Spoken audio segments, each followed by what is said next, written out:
Assalamualaikum warahmatullahi wabarakatuh.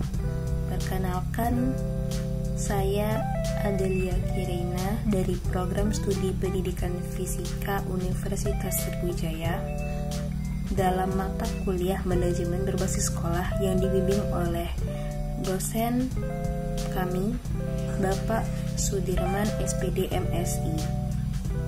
Pada video kali ini kami akan membahas mengenai penyelenggara sekolah dan prinsip pengelolaan satuan pendidikan. Baik, pertama kita akan membahas terlebih dahulu mengenai penyelenggara sekolah. Sebelum kita membahas lebih lanjut mengenai penyelenggara sekolah, terlebih dahulu kita akan membahas mengenai sejarah manajemen pendidikan di Indonesia, di mana pada zaman Orde Baru, Indonesia menerapkan manajemen pendidikan terpusat pada pemerintah pusat di Jakarta, di mana semua pengambilan keputusan diputuskan oleh pemerintah pusat tanpa melibatkan pihak satuan pendidikan atau pihak sekolah. Namun, pada saat era reformasi, hal ini juga berdampak pada bidang pendidikan, di mana Indonesia kemudian menerapkan manajemen berbasis sekolah, di mana manajemen berbasis sekolah ini menerapkan adanya desentralisasi pendidikan, di mana pengambilan keputusan lebih banyak diberikan kepada pihak sekolah, dan juga pihak sekolah memiliki kewenangan yang lebih besar untuk mengatur sumber daya yang ada pada sekolah disesuaikan dengan kondisi setiap daerah masing-masing. Adanya perubahan dari sistem pendidikan yang terpusat menjadi manajemen berbasis sekolah juga berdampak pada penyelenggaraan sekolah, di mana penyelenggaraan pendidikan merupakan kegiatan pelaksanaan komponen sistem pendidikan pada satuan atau program pendidikan pada jalur, jenjang, dan jenis pendidikan agar proses pendidikan dapat berlangsung sesuai dengan tujuan pendidikan nasional, di mana penyelenggara pendidikan Indonesia saat ini dapat terbagi menjadi dua, yaitu pemerintah daerah atau yang biasa disebut sebagai sekolah negeri, atau juga bisa diselenggarakan oleh masyarakat atau swasta,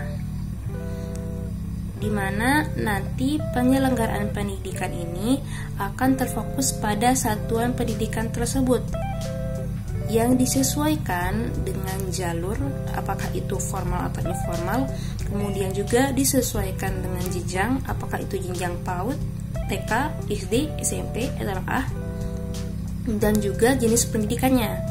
Nah, misalnya pada pendidikan menengah, apakah itu merupakan jenis pendidikan yang umum atau pendidikan kejuruan. Yang kedua, kita akan membahas mengenai prinsip pengelolaan pendidikan. Di sini ada dua jenis prinsip yang dikemukakan oleh dua ahli. Yang pertama, kita akan membahas prinsip pengelolaan satuan pendidikan berdasarkan peraturan pemerintah nomor 66 tahun 2010. Prinsip pertama dari pengelolaan satuan pendidikan ialah nirlaba, yang artinya satuan pendidikan atau sekolah tidaklah bertujuan utama untuk menghasilkan laba atau keuntungan, melainkan uang yang didapatkan difokuskan, digunakan untuk mengembangkan mutu dari sekolah. Kemudian prinsip yang kedua ialah akuntabel, di mana pihak sekolah dapat bertanggung jawab kepada pihak yang berwenang seperti pemerintah. Prinsip yang ketiga ialah transparan, di mana satuan pendidikan harus terbuka mengenai informasi yang diberikan. Informasi yang diberikan harus relevan dan sesuai dengan standar penyajian, standar pelaporan kepada pihak pemangku kepentingan. Berikutnya ialah berorientasi pada penjaminan mutu, yang artinya sekolah harus menjaga mutu dari sekolah tersebut atau bahkan harus terus mengembangkan mutu atau kualitas dari pendidikan, mulai dari sistem manajemen, kemudian tenaga pendidik, sistem pendidikan, dan juga input siswa dari satuan pendidikan tersebut. Kemudian, menyediakan akses yang berkeadilan. Maksudnya, satuan pendidikan memberikan fasilitas, memberikan layanan kepada pengajar maupun peserta didik dengan layanan yang terbaik tanpa memandang agama, ras, suku, dan lain-lain. Dan juga satuan pendidikan dapat memberikan layanan khusus kepada peserta didik yang berkebutuhan khusus seperti itu. Prinsip pengelolaan satuan pendidikan juga diungkapkan oleh Sutisna, yaitu sebagai berikut. Yang pertama, pengambilan keputusan, di mana satuan pendidikan atau sekolah dapat memilih solusi alternatif jawaban yang paling baik dari beberapa pilihan alternatif yang ada. Kemudian prinsip yang kedua yaitu adanya perencanaan, di mana sekolah harus melakukan suatu planning atau perencanaan mengenai apa yang akan digunakan, apa yang akan dilakukan pada proses manajemen di sekolah.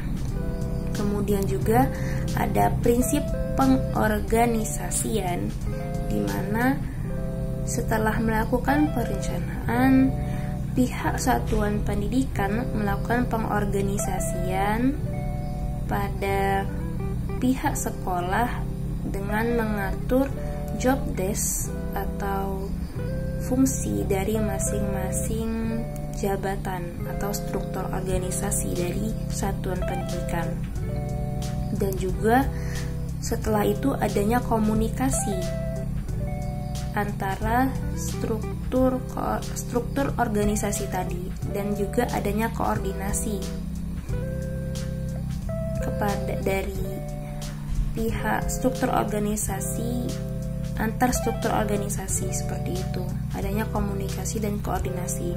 Kemudian juga ada pengawasan, di mana fungsi prinsip pengawasan ini dilakukan oleh kepala sekolah kepada bawahannya, misalnya kepada wakil kepala sekolah ataupun kepada guru, seperti itu.